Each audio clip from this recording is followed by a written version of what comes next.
Hi, my name is Kai Link. My name is Flynn Hines. I'm Billy Wood. I am Atticus Jackson. My name is Mariana Contreras. My name is Ray Milburn. My name is Maria Eduarda Formoso, but I usually go by my nickname Duda, so Duda Formoso. My name is Christian Grotto. My name is Ryan Johnson. My name is Liam McDermott. I'm Vivian Rose. My name is Prakriti Panwar. I am a senior journalism major. I am a writing for film, TV, and emerging media major. I am a journalism and screen cultures double major. I'm a sports media major. Senior journalism major. I'm a graduating senior, journalism and computer science student. And I'm a journalism My major is major. advertising, public relations, marketing. I'm a journalism and education studies I double am a major. senior TVDM major. I'm a journalism and economics major. I'm the editor-in-chief of the Ithacan, and I'm graduating in May of 2026.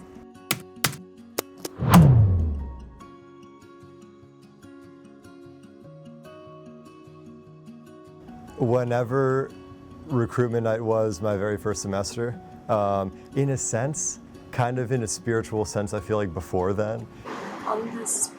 In the spring of 2024, I first joined the Ithacan my freshman year, fall of 2022. I started off as a staff writer or a contributing writer for news and life and culture. And then spring of 2023 is when I joined the board as an assistant news editor.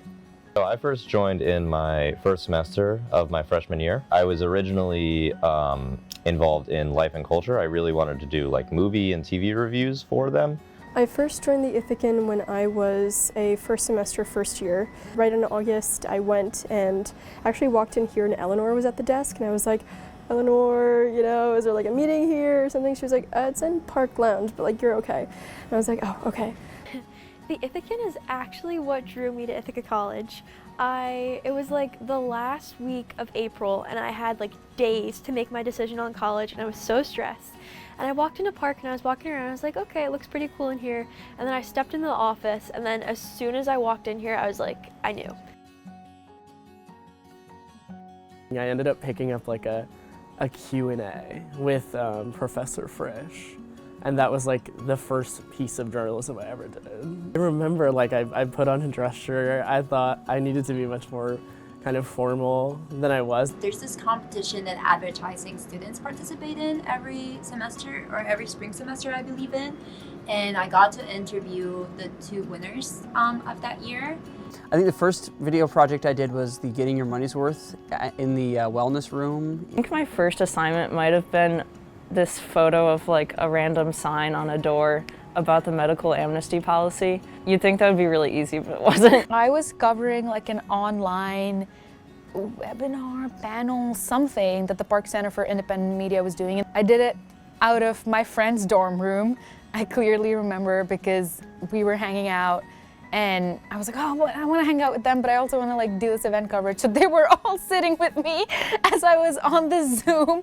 And then I turned in my draft and I had 75 edits on it. I went to my first ever photo meeting. They put an assignment on the board and it was like, I need someone to take a photo of every building on campus. Who wants to do it? And I was like, I'm gonna be the GOAT and I'm gonna do it. So I put my hand up and Nolan's like, really? And I was like, yeah, sure. My first assignment was a soccer game, a men's soccer game. The assignment actually came when the Queen died. And so that was my first assignment, was to kind of like gauge the temperature of how the campus was doing after the Queen's death.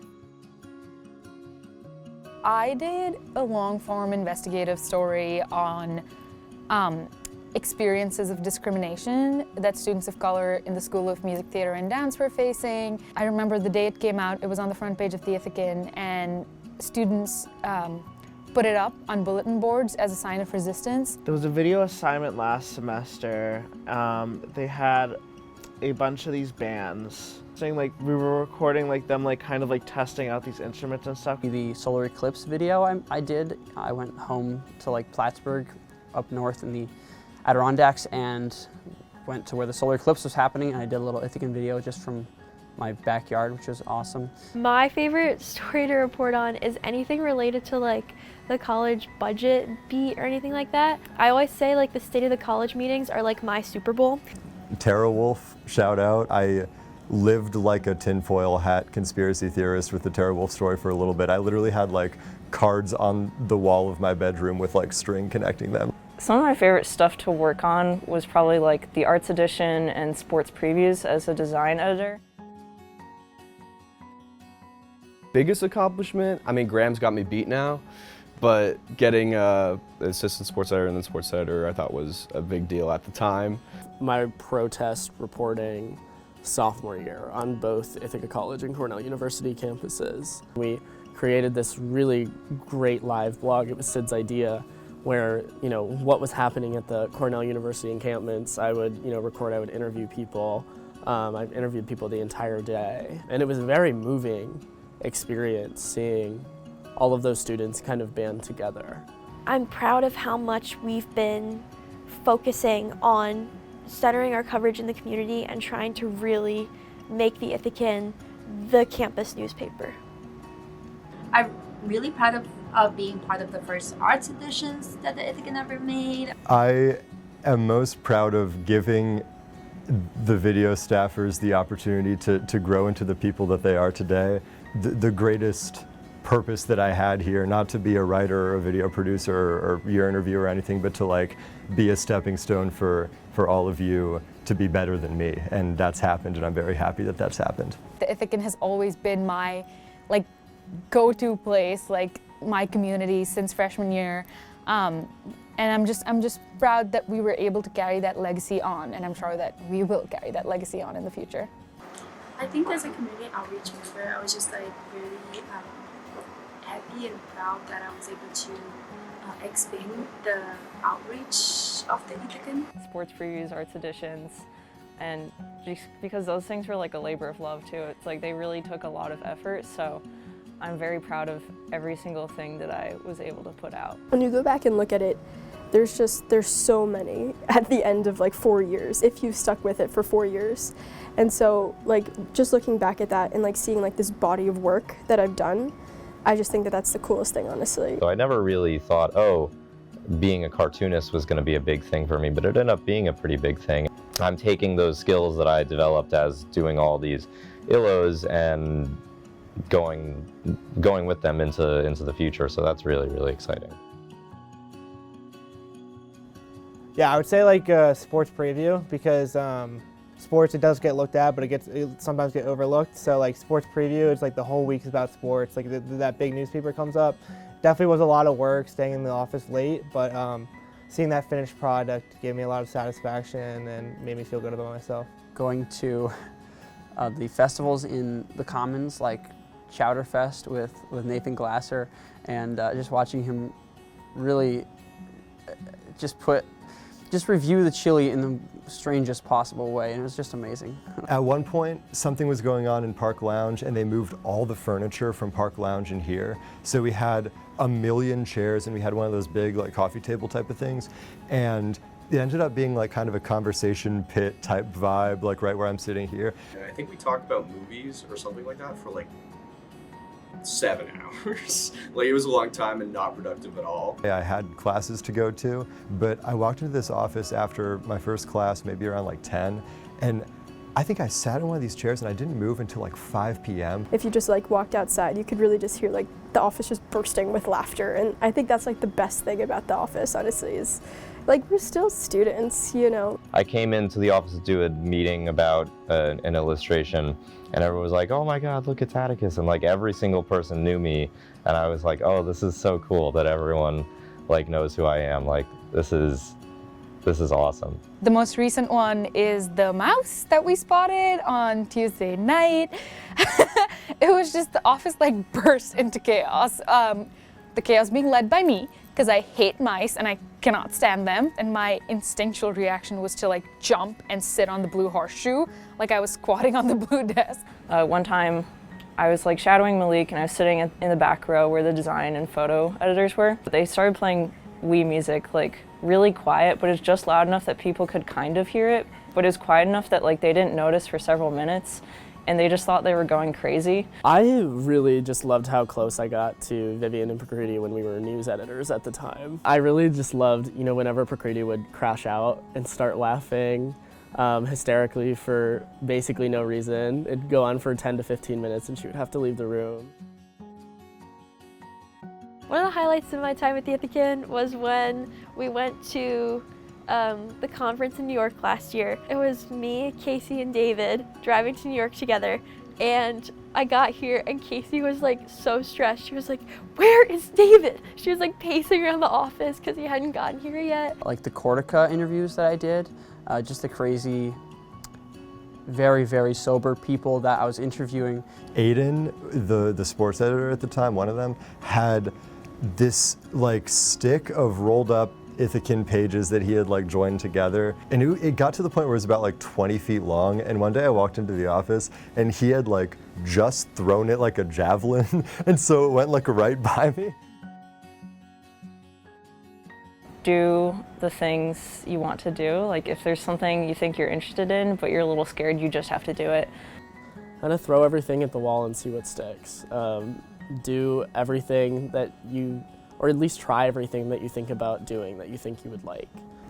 Sleeping right over there where the benches kind of like curve, when you put a bunch of Ithacan copies on, like stack them up like a little pillow, that's optimal right there, that's choice. No idea is too big or too crazy. Like if you think it can be done and you have the passion and the drive to make it happen, you can make it happen. Take assignments that you aren't really comfortable with taking and just see what kind of happens. That's where your best learning moments happen, is when you just kind of jump into it and see what happens. Saying yes is just such an important part of whatever you want to do in life. I think staying humble is equally important, staying grounded, keeping in mind where you come from, what your roots are. Try to challenge yourself, because you'll ultimately get better. Everybody that I've known here has been super, super supportive, and they'll help you through it. I'd say my day one has been Prakriti. I don't know, it's just been so cool to have somebody to share this experience with. Me and Prakriti have always been here, and I'm just so grateful that she's been on this journey with me. Yeah, I would say my advisor, Mead Loop, she's been really big and just like giving me advice. I would say someone who has had an impact on me is Nathan Glasser. I've been on a ton of projects with him with the Ithacan, and they've all just been so much fun, and I don't know, I think some of my best memories have been with him. Casey Massara has been just an amazing person to work with. Oh God, I'm getting a little emotional. She's just like seen me grow up. I don't know, I feel like we've been through so much together, and I have like key moments in my life that I look back at and I'm like, oh my God, I like did something because like Casey advised me on something. You know, it's not even just Ithacan stuff, just like being a person in college and like figuring these 4 years out, especially as someone whose family is like so far away. Just like doing that with Casey was very special. I've learned a lot from Casey over the last 4 years too. Just her approach to supporting student journalists. I don't know how she does it, but she has so much care and dedication for her job, and she sees us all not just as student journalists, but also as people. I got emotional in my previous video and forgot to give a shout out to a very important person who has helped me just be grounded this year, Ree Schenkel, our managing editor. The number of times I have just like gone up to her and been like, oh, this is where my head's at and I don't know what I'm gonna do, and she just like is like, okay, let's take it step by step, or no, that's not right. I just love talking to the community of Ithaca. I think a lot of people don't understand the privilege of being able to live in such a vibrant, unique, dynamic city. I think that the one thing that I feel like it's never going to be the same anymore is just like the freedom of being part of that learning curve. You know, you can make mistakes or try new things and like really kind of stumble around, but in a nice way where you know your team has you and like will encourage you to take the risk, and I will definitely be missing that a lot. Just the community and the people, like everyone here is so friendly, and I know that I can walk into this office for a meeting and just have a great conversation. Great group of students that you can always like come, wherever, like even when it wasn't all my time to like work here, I was like I would come to like do homework and stuff and just like talk to people. I was saying to May, shout out May, the other day that like part of graduating college is knowing that the relationships that you've built here are going to take more to maintain. Like they aren't going to be as free-flowing and easy, because like I see you all the time, and that's going to change, and that's a huge bummer. And I am hell-bent on maintaining every friendship I've made at the Ithacan. I'm definitely going to miss a lot of the meetings because those are can be a lot of fun sometimes, but I'm definitely going to miss the community. Walking into the office and knowing that like May will be there with like a funny bit, or like Reese will put like a new question on the board, or like people will ask me like how my day's going, or like how my race was. Like it's just the best feeling to know that I have a community of people behind me who genuinely like just care and like love me and just support me in every way that they can. The vibes in the office and coming in and seeing everyone and hanging out, chatting it up. I'm gonna miss having kind of that fun sense of newness in journalism and kind of what the Ithacan coverage does. I think I'll miss just the people the most, and the good times we've had, and like the bond we've shared being here. Like that's why like I'm here, like even though I'm not like on the board anymore, it's like something I would never leave behind. I've made lifelong friends here in this office. Like lifelong friendships were made here, and that's not just for me. Like I can tell you like dozens, maybe hundreds of people have felt that exact same thing. I think that's probably the thing I'll miss most, is that, you know, while it happened here, I'm not gonna be able to be here all the time. Again, like this is my go-to place. This is where I've spent most of my time, and I'm not entirely sure how I'm gonna find another community like that post-grad, but like some part of me doesn't want to, because I know this is special and I don't want to share this feeling with anybody else, and I wouldn't share it with anybody else.